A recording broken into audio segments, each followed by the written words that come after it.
Hey guys, I'm back. Welcome to the first Q&A video with DocP. I'm kind of excited to do this because there have been a lot of questions that folks have asked in comments on videos that really are not related to the video, but I understand you guys have questions, and that's cool. And I thought it would be fun, you know, because a lot of people have asked, why don't you do like a Q&A video?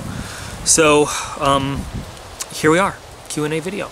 And I have asked you guys to submit your questions to a specific email address that I set up. So I'll do these, you know, like I said, once a month, as long as there are questions. So again, if you're watching this and you're like, oh, there's a question I want to ask, but I didn't ask, right down there, QuestionsForDocP@gmail.com. And as you see some of the questions that we're going to answer today, you can ask me anything, and I will answer it. So I'm going to bring up the email on my phone, and we're going to go over these things. Somebody asked me, and I'm going to bring this one up now, you say you're in the military, but you often are not shaved and we never see you in uniform. Why is that? Okay, I'm going to answer that one now. Number one, I will not wear my uniform in a video because I feel it is inappropriate, because I don't want to give the impression that I'm speaking on behalf of the United States government in any of my videos. And why am I not shaven? Because I have a lot of leave saved up. We have something called use or lose leave, where you're only allowed to carry a certain balance of leave throughout the year, or they take that leave away and then your commander actually can get in trouble for that. So the reason that you guys don't see me doing videos in uniform is for that reason, that I feel like it's an inappropriate use of the uniform, and that I'm unshaven when I'm on leave because I feel like I have to be perfectly clean shaven and groomed all the time in uniform. I like to relax a little bit when I'm out of uniform. So, of course, I'm going to do, and I'm doing these in random order, and I'm not going to say the names of anybody who asks them. So the first question is, what is your favorite knife? And that's so appropriate for this channel. So I've already kind of done a spoiler on this one, and I'm going to answer this in terms of fixed blade and folding. I'm going to do folding first. I've already said my absolute favorite, is my Benchmade 810 Contigo. I love the Contigo. Just, you know, there's so many knives I like for so many reasons with so many features. I'm going to just say that overall, in general, I love the Contigo for a number of reasons. Number one, I love a reverse tanto blade. It's just my favorite blade style. I love the size, the weight of the Contigo. I love the feel of it. Truthfully, I'd like it a little bit more if it had a thicker blade on it, like the width of, say, a Hinderer. If I was deploying, I've said this before, and I could only take one folding knife, I'd probably take this. I love the M4 steel. Yeah, it's a little more prone to corrosion than the stainless, but I didn't like it originally with the scales that came on it, but I made myself some custom scales that are a little bit more grippy, a little bit more comfortable, and I just think feel better. Other than that, I absolutely love this knife. The 810 Contigo, in my opinion, is one of the best folding utility knives there is. So that's my favorite folding knife. And it doesn't mean that there aren't ones that I love. There are plenty that I love, but this is, if I had to pick one, it would be this one. When it comes to fixed blade knives, there have been so many really cool ones that have come in Battle Box and everything else, but I am a fierce creature of habit. So going back to one of my earliest days in the military, the good old, and it's not fancy, it's made by Ontario Knife Company, the standard issue Army Air Force survival knife. And you guys might have seen this in my 810 Contigo 275 Adamus, the hard use test video. This was like the control that I compared them to for hard use. This is a 1095 carbon steel blade. This is issued to just about every Army and Air Force aircrew and pilot. You know what? Just because it is simple, it is tough. This is probably, I think, the fourth one that I've had, because the Air Force likes to issue you new stuff all the time. It is just a tough little bastard of a reliable blade. It's full tang. It's got the steel pommel, so you can use it for a variety of situations. And this is what, when you go to Air Force Survival School, SEER, Survival, Evasion, Resistance, and Escape, and then Army Survival School is a little bit different. In the Air Force, they teach you how to survive and then what to do when you get captured. In the Army, our survival school was how to survive and how not to get captured. A little bit different. But it's a joke. Don't gang up on me. Yeah, in the Air Force, we try not to get captured too, but this knife is the basis of both of those schools. So this is a really great knife. Just plain, simple, gets the job done. Ontario makes a kind of fancier version called the Spec Plus. So same basic blade, a little bit longer. It's still 1095 carbon steel, but a little bit bigger. You've got beefier rubberized handle. To tell you the truth, it's fancier, but I just don't like it as much as the traditional knife. I have both, but you know, the good old Army Air Force survival knife will always be my favorite fixed blade knife. Maybe just because of the memories that I associate with it, but it's indestructible, man. It really is. I've got fancier ones, but this will always be it. So next question. It's kind of a long one. Hey Doc, great channel. I'm a paramedic in upstate New York, way upstate, what I would call Canada South, having grown up in New York City. I got a chance to ride with North General, and I believe it was Einstein in New York City about 8 years ago. I was curious what your likes and dislikes about EMS in the city, and if you worked for hospital-based or private EMS, and anything else about your time there would be cool to hear. Any cool, obscure spots there worth checking out next time I'm down that way too. Thanks to the great videos, looking forward to more. Let me answer the cool, obscure parts first. Yes. Yes. If you are ever in Manhattan, any of you, go to the corner of Mulberry Street and Grand. There's a little restaurant there. It was little, it's gotten much bigger now, called La Mela, if you like Italian food. Most amazing restaurant in the world. They have a menu, but you don't need it. You just tell them you want the family dining, and they will just bring you plates of stuff, whatever they're cooking that night. And they will keep bringing you plates of stuff, different dishes, until you tell them to stop. La Mela, Mulberry and Grant. There's your little obscure place. Amazing. There's also in Long Island, in Mineola, I don't know if it's still there, there's a place called Massaro's. Best chicken wings I've ever eaten. What do I like about EMS in the city? Your ability to see everything in a single shift, from gunshot wounds, massive trauma, MVAs, those car accidents, to your simple chest pains and trouble breathing, your frequent flyers, that's what we call people who call the ambulance all the time for no good reason.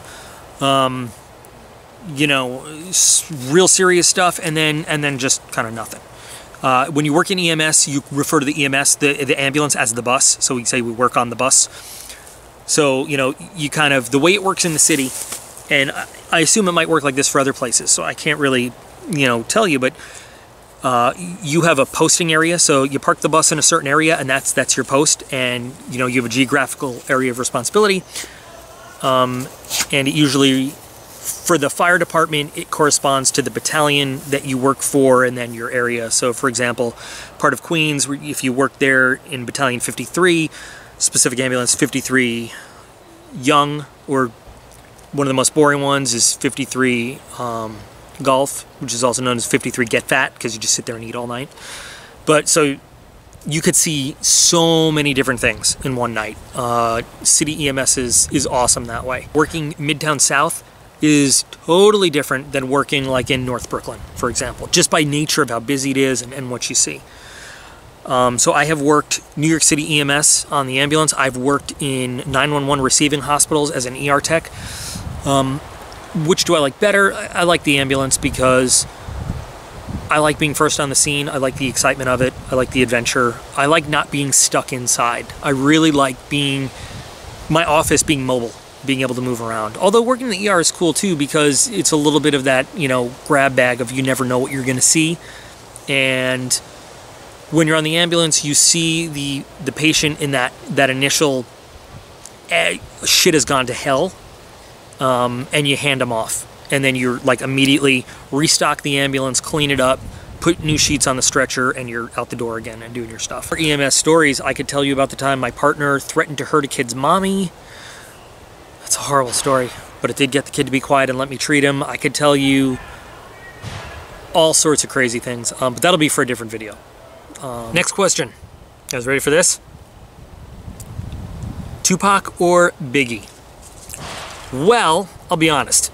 Not a big fan of either of their music, but you know what? The question was asked and I'm going to answer it. And if I got to pick one of them, I'm a New York City boy born and raised, so I got to go with East Coast, so I got to go Biggie. That's all there is to that. All right, next question. This is going to be kind of a hard one to answer. Question 1, what are your top 5 must-have survival items you'd put in a bug-out bag? Will you ever review survival gear gadgets? And 3, what is a good knife you'd recommend for a novice knife collector? Okay, let me start with the third one. Novice knife collector. Now, This, again, if we're looking for just collectibles, if we're looking to start a usable collection, I think for either one, for a novice, you want to start with something that's not too expensive, but good quality. Again, like, I'm of the opinion that you don't want to throw money away on something that's cheap and fragile and crappy.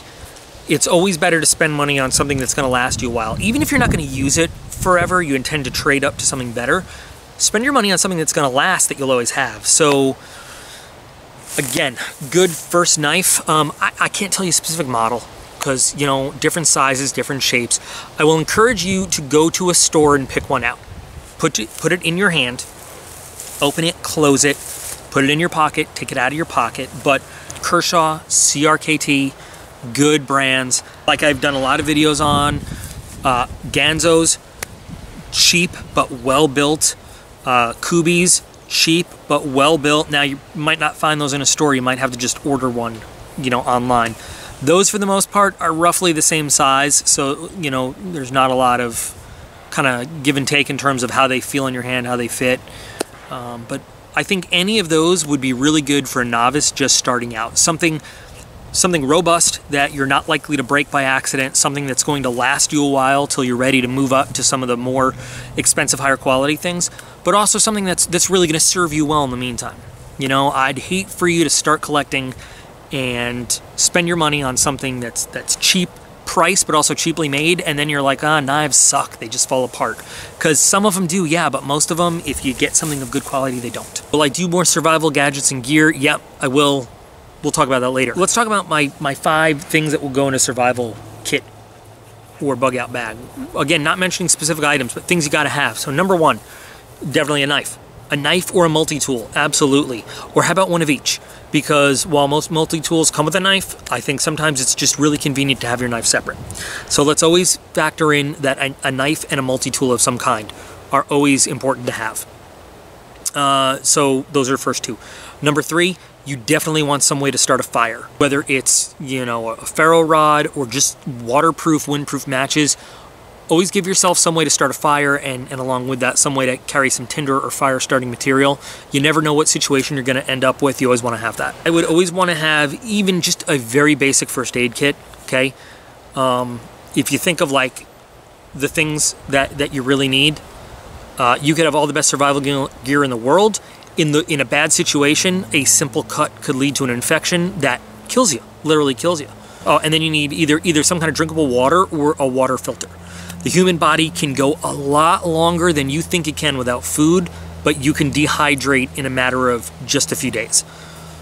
Your body can survive. You'll be miserable without food, but you can survive a lot longer without food, and there are a lot more food sources available to you, but you gotta have a way to get fresh water into your body. You need to have it. So, top 5 things. If I had to pick only 5 to talk about right now: knife, multi-tool, fire starting, first aid, water. Gotta have them. And I've gotten some requests to do like a whole bug out bag, and I will do that. Yeah, so just off the top of my head right now, 5 things I would absolutely want to include. There's more than 5 things I would include in a bug out bag, but those are 5 things I would make sure go in every bug out bag. If you didn't have the multi-tool available and you wanted to swap, I might, depending on the situation, swap food with multi-tool around, depending on the situation again. But next up, hi Doc, Paul from UK here. What flashlight do you carry or like the most? And would you do a video on the best EDC flashlights? Keep up the great work, thanks. Yes, I do have, actually, funny you mentioned that, I have a bunch of flashlights I want to do a video on. I'm waiting for one more to come in because I want to compare them all. But the ones that I carry the most. So my number 1 favorite, absolute favorite, is the Olight M1X Striker. This came in the BattleBox 2.0 EDC. I love this light. It's really light. It's very strong. It has 3 different modes, and what I like best is I hate flashlights where you have to use the power button to switch modes. So I don't know how bright this is going to be in daylight, but it's got a separate mode button where you can adjust the brightness. So I really like this light. And it's got the crown, so you can use it for a little bit of self-defense. It's got a pretty deep clip, so you can clip it onto whatever you need to. And it's waterproof. It's a great light. It doesn't do any zoom in or out, but because of the size, the brightness, and how light it is, I love this light. So Olight M1X Striker. Great. Also carry around a lot of times this little tiny Streamlight. So this is the Streamlight Stylus Pro. It only has one mode. It is on or off, but you can see how bright it is just shining it in there. It is also super light. If you just want to carry it in a clip instead of in the pouch, it's got its own kind of deep carry clip, and the clip's removable also. And I use this, you know, in my big trauma kit. I used to carry a pen light for doing pupil responses and all that stuff. So this can do that. It also is just a small, unobtrusive, very bright flashlight. So in cases where I might not want something this big taking up space, I got this guy. All right, next question. Hi, do you ship to Czech Republic for your giveaways? Because I live in Czech. Please let me know because then I know if I can win. So yeah, I'll ship to the Czech Republic. Basically, if the shipping anywhere is going to be like more than $20, I might get in touch with whoever it is and see if you're willing to split the shipping with me, and I think that's kind of fair. My first real girlfriend in high school was Czech, and she was one of the most beautiful things I've ever seen, even to this day. So good on you for living in the Czech Republic. I envy you. Anyway, yeah, so, you know, we'll work something out. I don't want to disqualify anybody because of geography, because obviously that's not your fault, and I just kind of honored that from halfway around the world you're watching my videos. So no matter where you live in the world, we'll find a way to get you something if you win. It's an interesting one. Hi, my name is Damon. My question is, what is your favorite knife company and favorite animal? My favorite knife company. Well, you know, it's pretty obvious watching a lot of my old videos. I used to be a huge Benchmade fanboy. I like Benchmade a lot still. I think if I had to pick a favorite company, I would probably pick Hinderer. They're probably my favorite company, even though they don't make my favorite knife. I like their company because Rick Hinderer is he built the company from the ground up. He's a former firefighter, which, you know, I connect with. He understands his customers. Their customer service is amazing. The products they make, their knives, are like tanks. They are, you can't destroy them if you tried. They're really, really fantastic knives. So, yeah, I'd say my favorite knife company is probably Hinderer. Yeah. Now, what is my favorite animal? As a new development, Ethan is now out here chasing butterflies. You might hear him in the backyard screaming at butterflies. My favorite animal? Well, my favorite individual animal is Tato, the Wonder Dog, of course, but as a whole, yeah, I think I'm gonna go with the platypus, because the platypus doesn't care what you think. Platypus has no fucks to give. The platypus will be a mammal and will lay eggs and have a duck's bill and fangs on its rear legs to inject you with poison. Yeah, it doesn't care what science says. The platypus is its own man. Gonna go with platypus. Definitely platypus. Okay. Next question is, what department/role do you work for, or are you in the military? And this goes with another question. Let me go get that other question that I saw. There's another one here. What do you currently do for a living? What do you wish you could do for a living? And if given a chance, would you do YouTube full-time? And there is one more that I think fits in this. What is your actual job in the military, since you always say you used to be a medic? Okay, so let me kind of answer all those together. So I joined the military when I was 19. My very first job they trained me for was as a cavalry scout, which is an awesome job. We're not going to talk about it now, though. For some odd reason, infantry, 11 Bravos, and cavalry scouts, 19 Deltas, get along like oil and water. I really don't know, but I love that job. The military then trained me to be a medic. I was a combat medic in a combat unit, a line unit. I also served in a combat support hospital, which was not too different from being in an episode of MASH, swear to God. I was also in a reserve unit for a while, a combat support military police company, which is when I was also a paramedic in New York City. And worked in the hospital there, and that's a whole interesting story of how I pulled that off. What I do in the Air Force today. So I came into the Air Force because I wanted to be a PJ, pararescueman, which is part of Air Force Special Operations. Unfortunately, I had an accident in training, and I got a transverse fracture in my leg, and just in the right way where they said, we're never going to let you jump out of an airplane again. You can't do it. So I hope you enjoyed jumping. Your jump days are over, and if you can't jump, you can't be a PJ. So they retrained me into a job that I had never heard of before, And the designator, the AFSC, is 1 Charlie 5. The name back then was Aerospace Control and Warning Systems. Yeah, now it's called Command and Control Battle Management Operations. My specific job, duty title, is a weapons director. My job, and it's actually an amazingly cool job. Number one, I'm the only, not me, we are the only enlisted people in the world that do this. In every other military, it's an officer who's either specifically trained to do it, or they take a pilot out of the cockpit and they train him to do it. It goes by the name of ground controlled intercept in some places, but the point is, we are kind of the players in front of a big chessboard. Sometimes some people describe it as being a foreman in a warehouse, and the fighter planes are the forklifts, and we're controlling them where they go. That's a horrible analogy.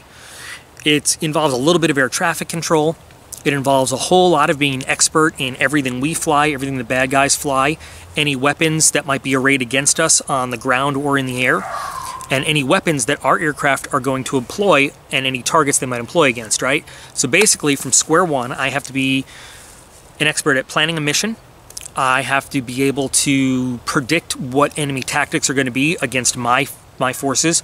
I have to know what my forces are going to do, what kind of tactics they're going to employ, because I have to be the guy who's going to deploy out and talk them through that mission on the radio the whole time. Now, I might do this from a nice, safe command center somewhere.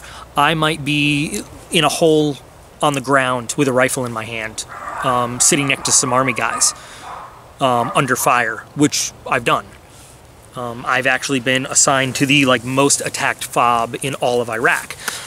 It all depends on what the mission set is and how we're going to do it. But basically, I am the guy who I own the airspace, and the pilot might be flying the plane, but if that plane is in my airspace, I own the fuel and the weapons on that aircraft. What's really cool is there could be a major, a colonel, a general even. I've controlled flying that plane. And on the ground, they can order me around all they want, but once they're in the air and they're in my airspace, this little NCO is responsible for where they go and what they do with that plane. So they might not like the general flight instructions I give them, but they end up calling me sir on the radio, which is really funny to me. Yeah. So, and what's really cool is that in our career field, pilots get to know you by voice. We have call signs, just like the pilots have call signs.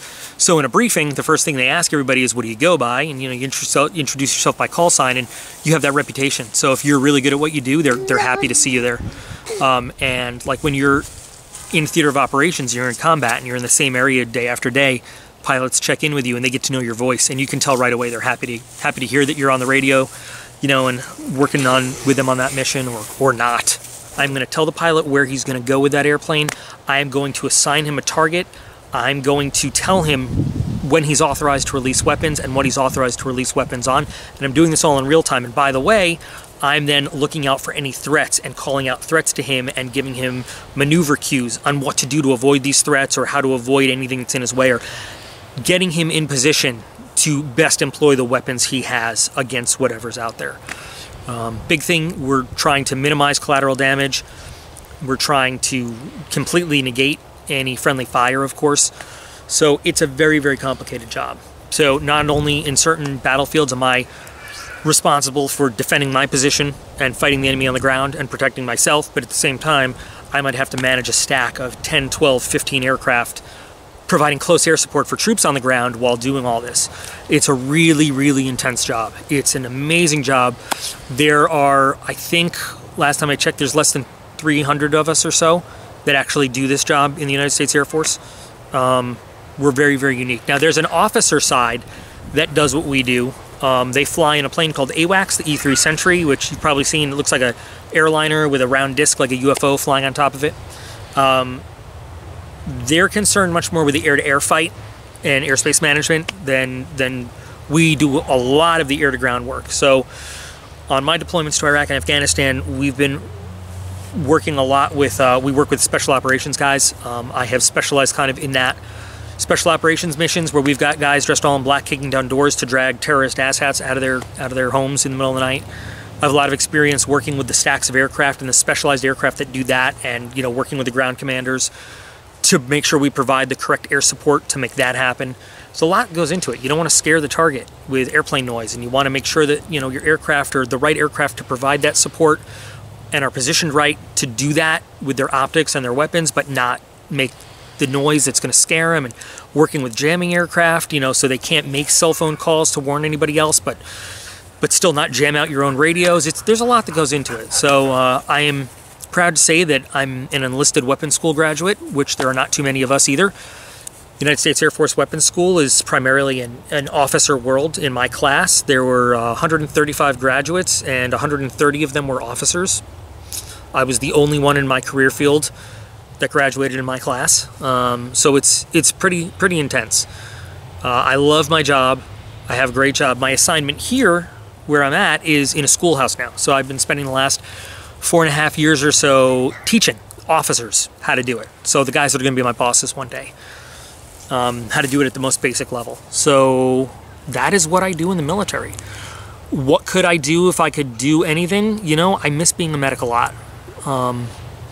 I feel like with the job I have now, I can affect a much bigger piece of the battlefield because I operate sometimes at this strategic level, you know, managing the air defense of an entire area, or, you know, when I'm managing tankers and sending them and talking guys on to get fuel, I might be affecting something that has the effect of controlling the entire battle space, as opposed to being in one firefight at a time.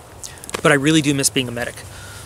It's something I always had the passion for. That's kind of why I wanted to be a PJ. They do a lot of medical stuff. When you get me in the zone and I'm on the radio and, you know, I find a way to communicate with my pilot to get mission parameters done, and, you know, I'm downrange and we schwack all the bad guys, we make sure that no civilians are harmed, and we get everybody home at the end of the day, and, you know, we've negated our target, and that's an awesome feeling. Would I do YouTube full time?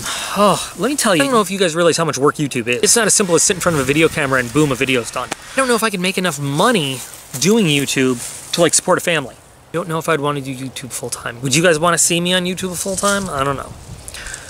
I don't know. It's a good question though. Okay, here's an easy one. Which do you like better, BattleBox or Shit Hits the Fan? Okay, flat out, I like BattleBox. The quality of the stuff that comes in BattleBox is better. While I don't always like the theme, and I'm not always thrilled with what is in the box, the quality of the stuff is just better in BattleBox, without question. Now, that's not to say I don't like Shit Hits the Fan. Along with the favorite knife, what is my favorite gun? I was going to take my guns out here, but based on what happened Sunday, I don't know if that would be the smartest plan right now, to whip them out in public like this. So, I had a huge gun collection, not huge, pretty big gun collection. My first marriage ended in a horrible divorce, and she ended up taking the guns just because she didn't want me to have them. So I ended up with one handgun and one rifle, and luckily for me, I kept the ones I really liked. So I have a Bushmaster M4 model, you know, AR-15, that I've tricked out a little bit, which I love, and that is strictly for target shooting, home defense, stuff like that. It's 5.56. In terms of handguns, the Springfield XD is the one I own now. It's a Springfield XD 5-inch barrel tactical model. Love it. Love it to death. It's the older XD, not the XDE with the exposed hammer. I've been thinking about getting one because I like the idea of a hammer you can decock yourself. But Springfields are just, I love them. And you're talking to a guy like I owned back in the day.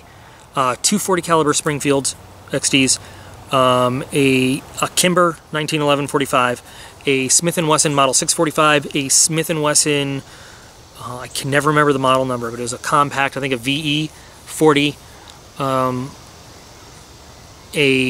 no Glocks, because I just won't get on that bandwagon, an actual German Luger 9mm, that one hurt the most to have to get rid of because I was in the middle of restoring it, an FN, Browning high power 9mm, a like copycat Czech on high power. I feel like there's another one in there that I'm missing. But I've owned a lot of different calibers, a lot of different handguns. The Springfield XDs are just beautiful. I love them to death. But those are my favorite guns. The M4 that I have now, the M4 model, it has the longer heavy barrel. So it very closely mimics what I carry downrange in terms of weight and maneuverability. So when I take it to the range, it really is a very close substitute to the exact weapon that I'm issued. And that's really what I use it for the most, is to keep up my skills and my iron sight skills, so that when I do deploy, it's like no time has gone by, you know? All right, so here's another one. So it started with, what is your favorite knife? And what advice would you give me about YouTube because I have a small channel? P.S. I love your videos and fuck the bugs that always fuck up your recordings, but your videos are still good. So what advice would I give about YouTube? Number one, to actually have a channel is a big commitment in time. Time, money, and resources. For me, like the biggest time suck is editing a video. Now, some people don't edit videos. Some people either don't care, and that's cool, or some people are just swift enough that they put together a good video in one take and they don't need to edit. I feel like I need to do a lot of editing. What you guys see is usually 1/3 of what I record, because I know I will space out, I'll forget something, or I'll say something like incredibly galactically stupid and then I'll say it again and I'll cut out the stupid part. Or, you know, a lot of times I have the kids running around and one of them will want my attention. I know that's not what you guys want to see. Sometimes I leave it in because they're kind of cute, but a lot of times I just edit it out simply because you guys are not tuning in to see videos with me and the kids. You're tuning in to see videos about whatever we're doing, and you don't want to see an extra 5 minutes of like Ethan talking to me about flowers. So, or butterflies or whatever it is. Number one, pay attention to the viewers, right? Listen to them, take their input, pay attention to the comments, answer as many comments as you can. Making a good connection with your viewers is important. I've been shocked to find out, you know, simply answering a comment can be the biggest thing in somebody's day. I guess a lot of YouTubers just don't bother to answer comments or like communicate with the people watching the videos. And I think that's ridiculous, because without viewers, you really don't have a channel. So pay attention to your viewers and listen to them and kind of get the feel for what they want to see. And ask them. If you don't get a sense for it, ask them, what do you guys want to see? What videos do you want? What are you interested in? It's your channel, so you can have a certain level of this is mine, but you're making the videos for them. And just listen, if you want the channel to grow, you just gotta have patience and just keep plugging away at it. There will be videos that people won't like. Knifebox sucks.